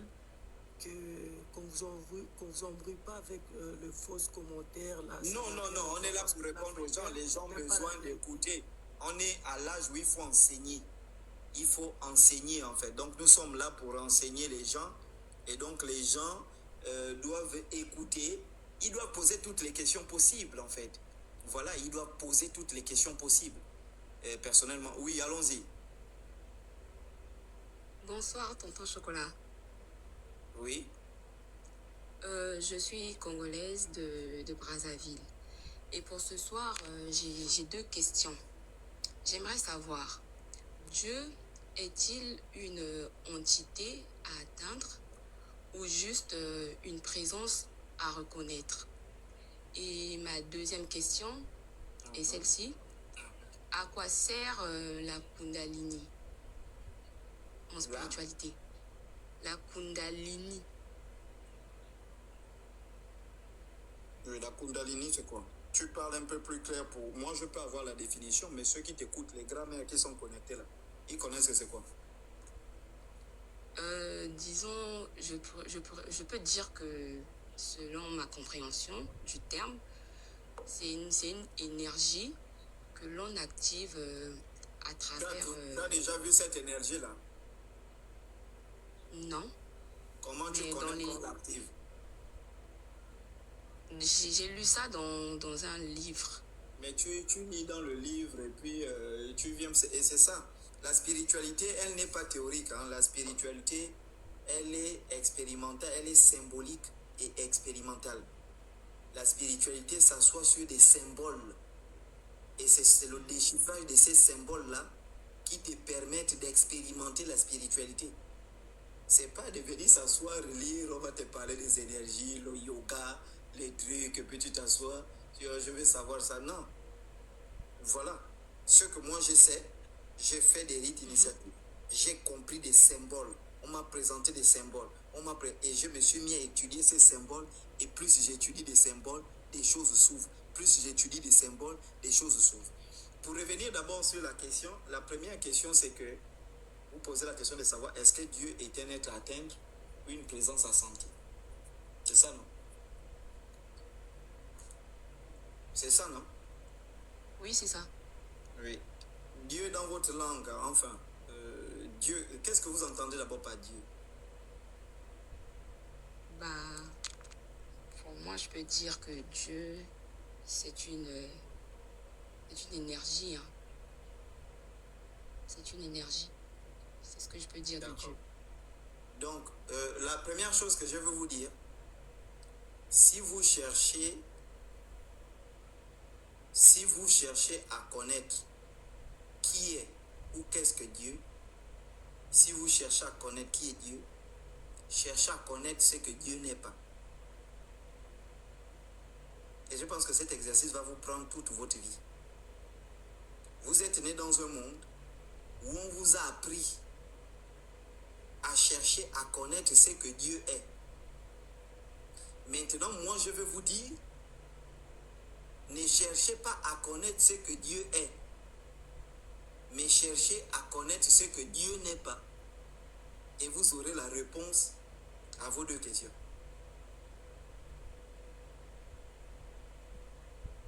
D'accord.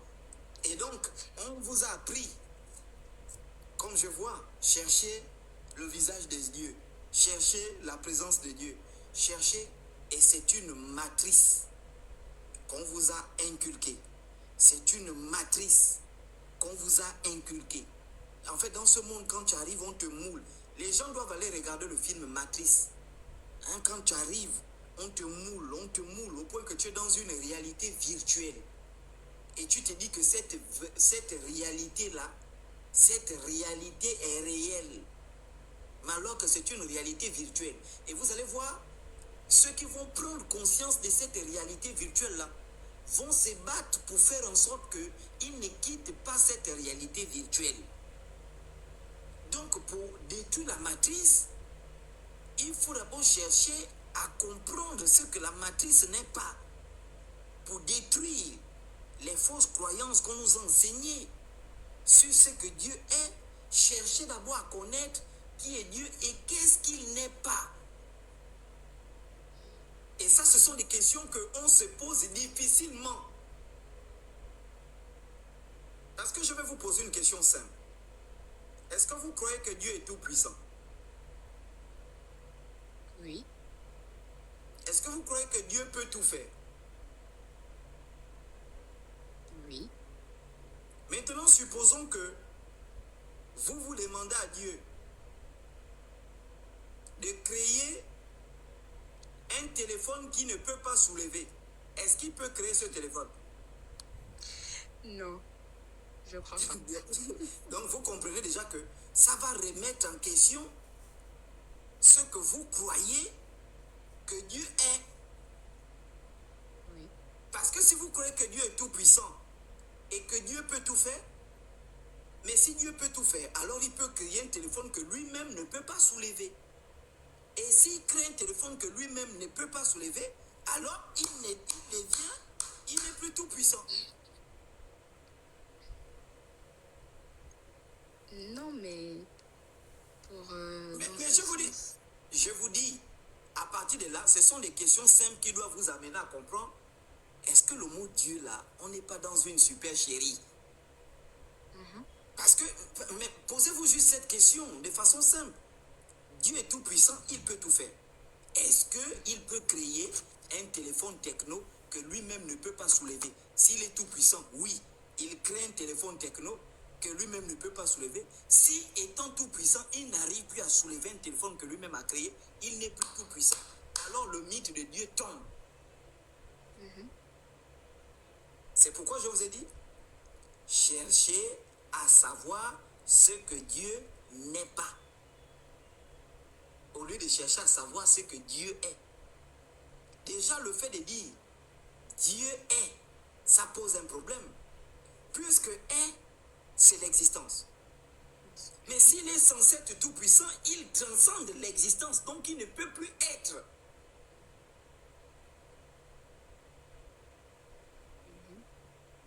On commence par être clair. Oui.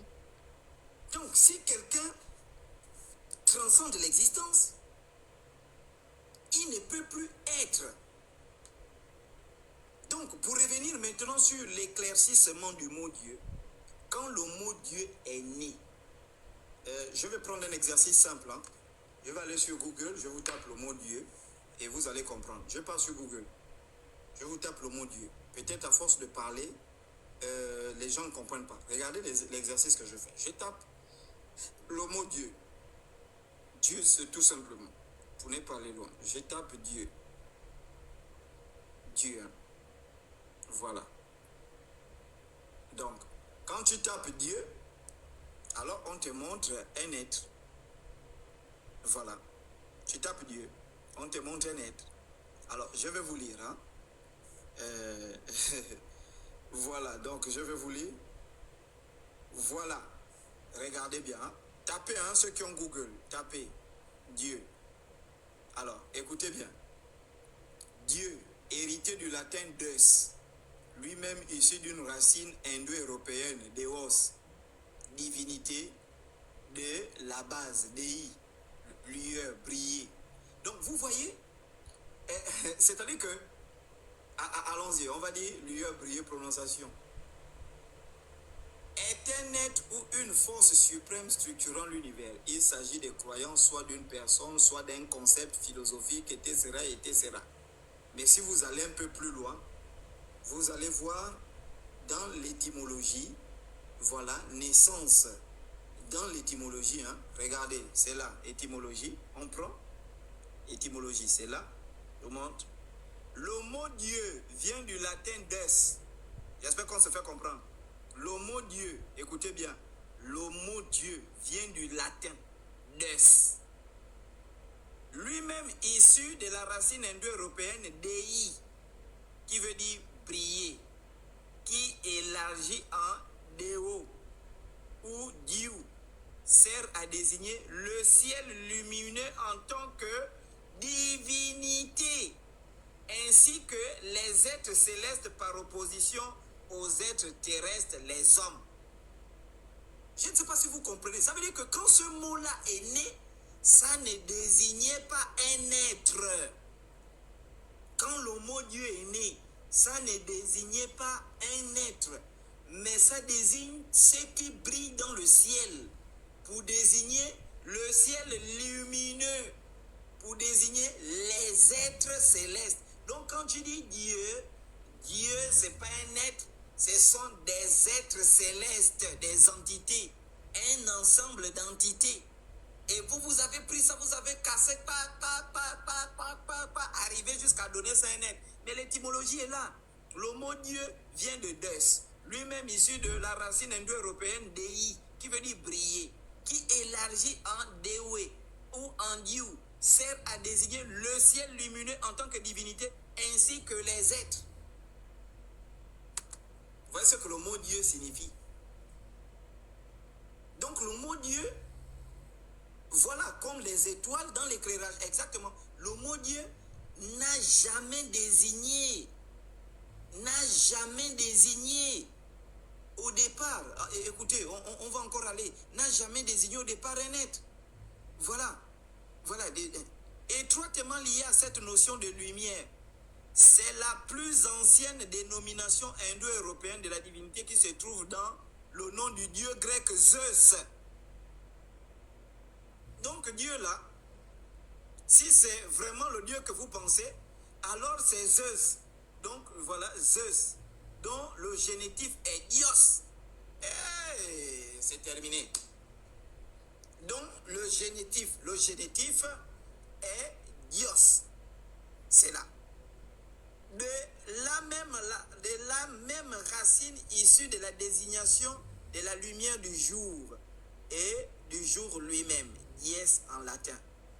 Dans la langue française, le mot est attesté dès le tout premier texte français, les Serments de Strasbourg, j'ai toujours dit ça, 842, les formes Deo, au cas régime et Deus, au cas sujet. Voici ce qui est enseigné. Donc le mot français là apparaît pour la première fois dans un livre intitulé Les Serments, on est là, hein? Ce sont les Serments de Strasbourg. Et à l'intérieur, on a le mot Deo, qui signifie le régime, c'est-à-dire que l'ensemble des êtres, et le cas Deus, qui signifie le sujet. Donc, Dieu ne désigne pas une entité, mais Dieu désigne les étoiles qui brillent et les êtres qui illuminent le ciel. Allons-y, ma sœur. Regardez ma boule, il dit le mot Dieu a été inventé vers 1800. En fait, ce que je suis en train de lire là, tu ne comprends rien. Oui, allons-y, ma sœur. Donc, pour comprendre, Dieu ne désigne pas un seul être, mais c'est plutôt un ensemble d'entités. Oui, mais attention, il y a un problème dans ça. Pourquoi? Parce que vous voyez que la racine, et écoutez bien, je vais bien vous lire, hein, étroitement liée, ferme ton micro, sale vache, étroitement liée à cette notion de lumière, c'est la plus ancienne dénomination indo-européenne. Vraiment, c'est cet imbécile, on dit ferme le micro. Je ne sais pas pourquoi vous venez faire des demandes. Et divinité qui se trouve dans le nom du dieu grec Zeus, dont le génitif est Dios. Donc, oui, il faut faire attention, c'est quoi? Ce que en désignant Dieu comme un être, on peut basculer dans la cosmogonie gréco-romaine, où le Dieu que vous pensez adorer là n'est rien d'autre en réalité que Zeus ou encore Dios. Et c'est pourquoi c'est partant de Dios. Le génitif ici, hein, le latin Dios, grec Dios, qui va devenir Dios, Dieu, etc. C'est pourquoi chez les gothiques, vous allez voir, ils ont le même génitif. Gupt, God, Goth, pour désigner le même être. C'est bon? Allons-y. Oui, c'est bon. Et ma deuxième question, c'était de savoir à quoi sert la Kundalini en fait. Vous ne m'avez pas répondu. Mais je connais que la Kundalini, c'est quoi? Bah, tu fouilles dans ton cul, tu définis ça. Parle-moi des thèmes africains. C'est bon? Parle-moi des non, mais thèmes africains qui concernent la spiritualité. Dans plusieurs livres initiatiques. Mais quel livre initiatique? En fait. Comment quelqu'un va aller lire les livres initiatiques au XXIe siècle? Quel livre initiatique? Moi, je n'ai pas lu des livres initiatiques. Moi, j'ai été initié. Moi, je ne lis pas les livres initiatiques. Les livres initiatiques, c'est la philosophie. On t'apprend des formules, tout ça, pour te mettre en contact avec, ce sont on va dire les religions du New Age. Voilà, tu vas lire les livres initiatiques, on va t'apprendre ça. Non, tu n'es pas de la spiritualité. Tu es congolaise, oui. Qu'est-ce que tu veux savoir sur la spiritualité? Voici les trucs qu'on désigne. Tu peux lire les trucs des francs-maçons, des rosicruciens, on te dit fais ça. Qu'est-ce que nous on en fout de la rose? Aujourd'hui, la rose croix, qui a le temps de la rose croix? Qui a le temps actuellement, même la franc-maçonnerie, qui a le temps? Les francs-maçons actuellement sont en train de sortir sur Internet pour chercher les clients. Les francs-maçons cherchent les clients partout sur Internet en Europe. Chacun vient. Oh, la franc-maçonnerie n'est pas ce que vous pensez. C'est un groupe philosophique. Parce qu'ils sentent que les clients sont en train de fuir. Qu'est-ce que nous on a à foutre? Pendant qu'on parle aujourd'hui d'un retour aux sources, retourner, aller chercher dans notre culture, dans ce qui est en nous. Toi, tu veux me parler de la condamnini, je ne sais pas quoi. Oh, c'est une énergie. Tu connais que l'énergie, là, c'est quoi? D'accord. Donc, je retire ma question alors. Oui, dégage, pardon, dégage. Oui, allons-y, oui, ma sœur. Bonsoir, Papa Chocolat. Je sais pas si tu as dit tonton ou Papa Chocolat. Bonsoir. Moi, je te dis papa. Non, papa, c'est pour les passes. Oui. D'accord. Mais je voulais te demander, est-ce que tu as des modérateurs ici? Parce qu'il y a vraiment pas mal de religieux qui t'insultent en commentaire et moi, ça m'énerve.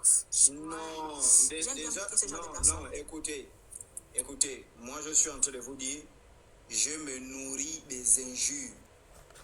Ce qui fait la force de mon combat, c'est le grand nombre de personnes qui me détestent.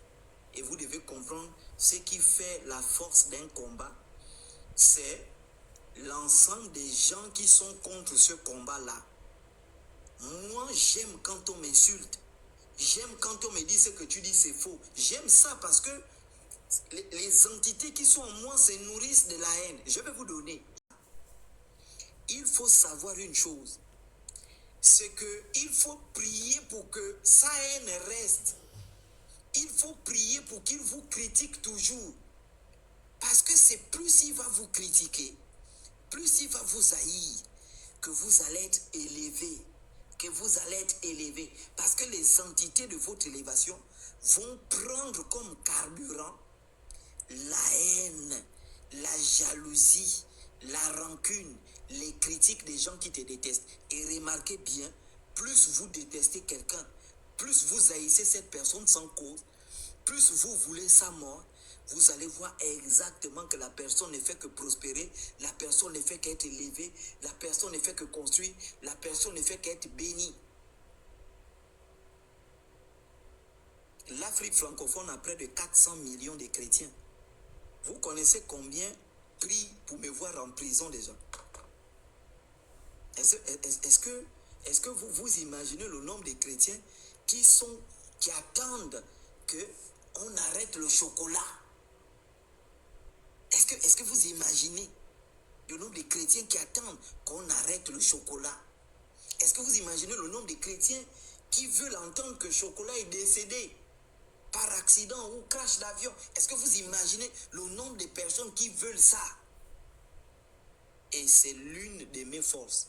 Parce que plus ils pensent ça, plus ils mûrissent ça, je ne fais que de grandir, je ne fais que grandir, le combat ne fait que s'étendre, le combat ne fait qu'être sérieux. Vous ne voyez pas que tous ceux qui sont venus comme pasteurs, tous ont dit une chose. Chocolat de fille, Jésus m'a envoyé te couper la tête. Tous sont venus. Gazmi est venu, il a coupé la tête du serpent. Regardez, après qu'il ait dit ça, fou, élévation. Vampirine est venu, il a dit, chocolat de fille a coupé la tête, Jésus m'a envoyé couper la tête du serpent. Vampirina.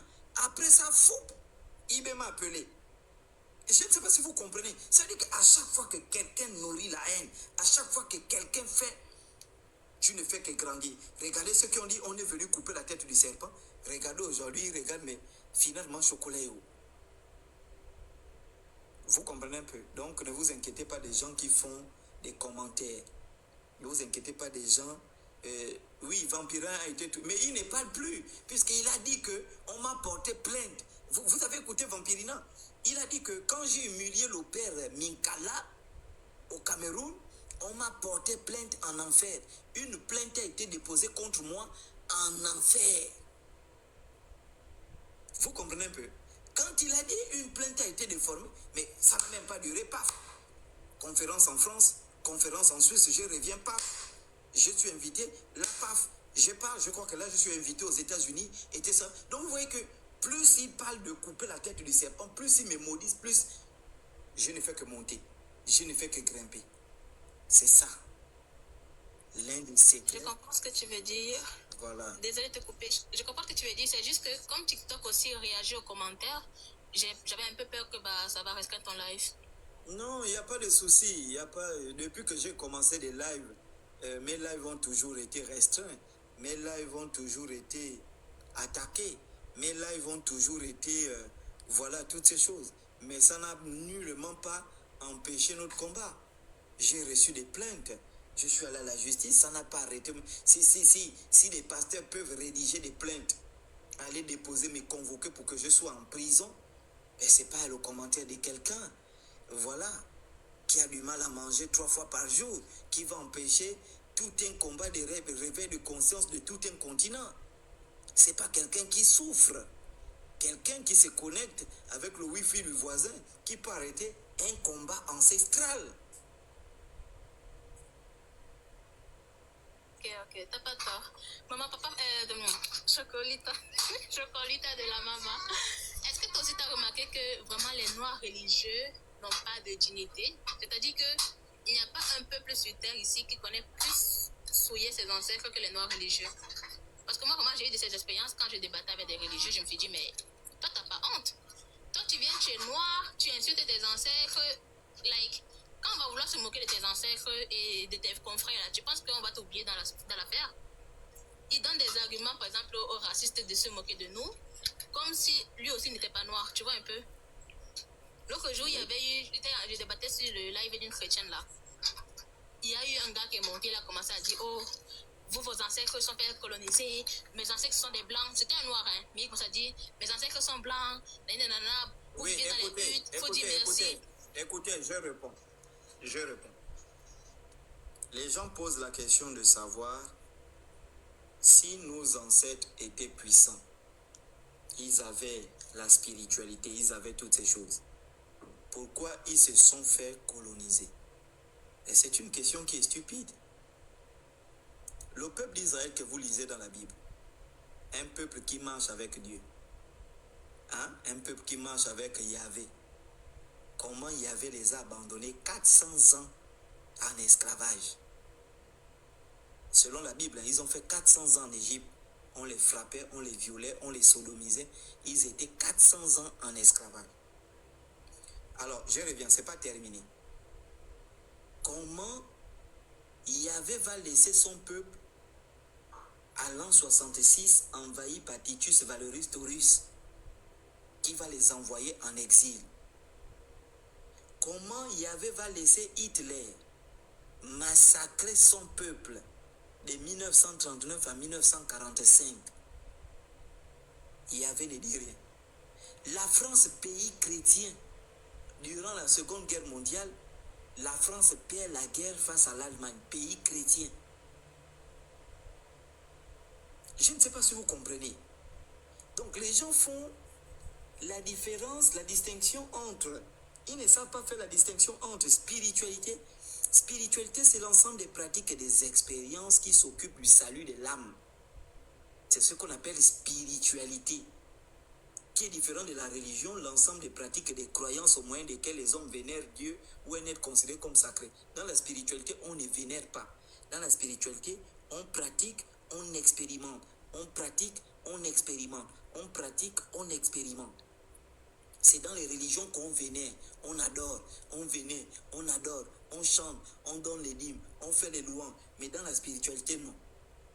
On pratique, on vénère. On pratique, on expérimente. Et donc, puisque la spiritualité s'occupe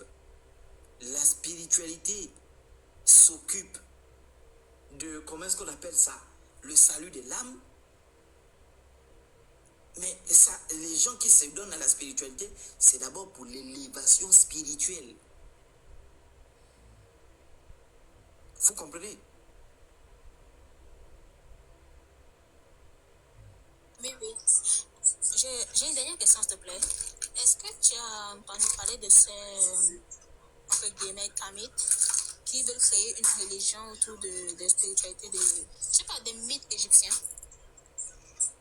Parce qu'ils font que dire, l'être humain ne peut pas vivre sans croyance, like, si. Je comprends tellement pas.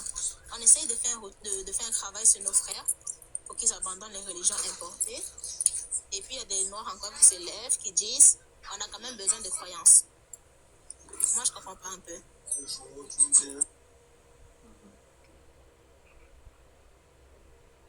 Oui. D'accord, restez là-bas. Oui, l'humilité précède la gloire. Oui, on t'écoute.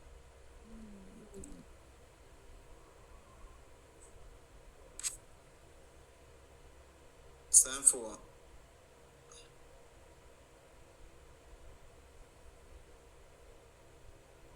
Les gens dans les commentaires, vous avez mal compris. Je ne dis pas les Kémites, je dis des gens qui s'appellent Kamites.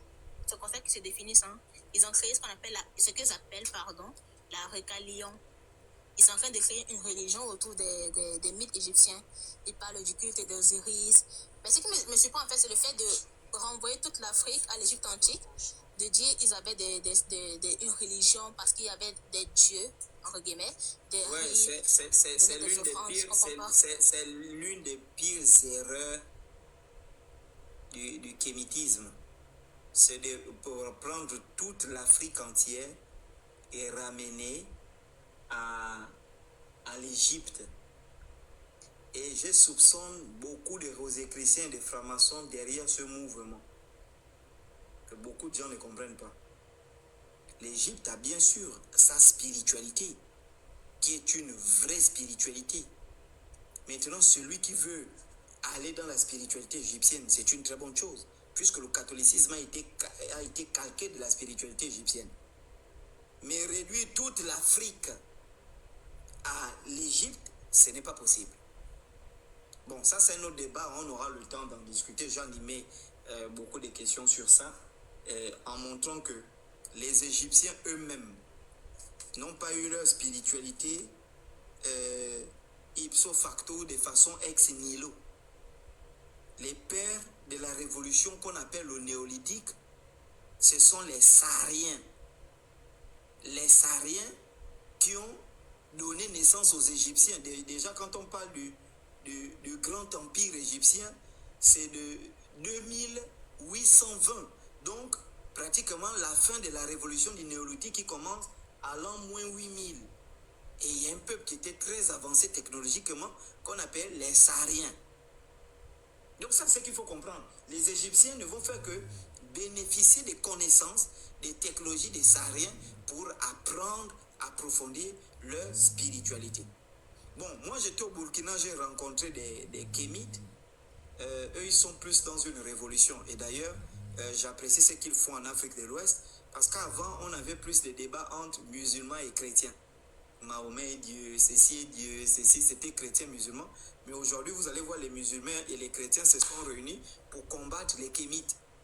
Donc, en Afrique de l'Ouest, le kémitisme, c'est plus un mouvement de révolution du peuple africain. C'est un canal par lequel il se révolutionne. Mais en Afrique centrale, on constate que c'est plus une religion. Mais moi, ayant discuté avec les Kémites, lors de mes conférences, beaucoup ont assisté. Et en assistant, j'ai constaté que beaucoup ils sont plus dans une révolution. Vraiment, c'est libérer du colon. C'est plus une révolution mentale, en fait. Parce que avec les textes de Oumou-Toundé, les textes de Cheikh Anta Diop, qui ont montré en réalité qu'on doit sortir de ces religions-là parce que ce sont des trompeurs. Et voilà, notamment Oumou-Toundé qui a démystifié tout ce qui est christianisme et Bible en montrant que Jésus et autres, toutes les paroles de Jésus sont écrites dans les grandes pyramides égyptiennes, mot pour mot. Ils ont juste changé, ils ont fait un plagiat et ils ont changé. Et donc on se retrouve avec tout ce tas de bordel-là et les gens se donnent à ce qu'on va appeler ici le kémitisme pour une sorte de révolution, pour dire on nous a trop menti. Mais bon, ça, ce serait un autre débat, hein, et ça. Pour dire, quand tu dis kémitisme, ils vont prendre ça pour dire que c'est une religion, parce qu'il y avait une Américaine qui avait créé justement une religion autour des mythes égyptiens. Donc, c'est plus kémitude, comme le mouvement de Médusa. Puis, ouais, c'est vraiment bien. J'attendrai ton live dessus, s'il te plaît. Parce que vraiment, ça me désespère de voir parfois, on essaie d'unir les Noirs, puis il y a encore des Noirs qui veulent diviser. Like, il y a pas mal de une Américaine qui crée une religion autour des mythes égyptiens, comment tu vas aller rentrer dans une religion? C'est la rose croix, la franc-maçonnerie qui fait diversion. Voilà, ça n'a rien à y voir. C'est ça. Ce sont les mêmes mouvements-là qui font diversion. C'est-à-dire, et il y a ce complexe de l'Occident où tout ce que l'Occident crée, c'est vrai. Mais regardez nos rites, on les diabolise. On les diabolise, mais quand un blanc vient parler d'Osiris, de Thoth, de tout ça, bon, on est content, on fait toutes ces choses. Mais nos propres rites africains, on dit que c'est le diable. Parce que justement, c'est pourquoi j'ai dit, il faut faire attention à tout ce qui est construit, hein, la spiritualité, hein, tout ce qui est construit en Occident et qu'on importe en Afrique. Pas seulement les rites, hein, tout ce qui est de notre culture, même la langue. Il y a 10 minutes, j'ai vu une vidéo, c'était deux femmes, je pense qu'elles sont est-africaines. Et ce sont deux sœurs qui sont revues parce qu'elles avaient été séparées à la naissance. Et comme elles ont leur langue. Je vais aller dormir, je vais aller me reposer parce que je suis fatigué. On va poursuivre demain. Hein. Voilà, comme vous pouvez le constater là, je suis beaucoup fatigué. Donc je baille même quand certaines personnes parlent. Et puis, ça fait mal pour les docs.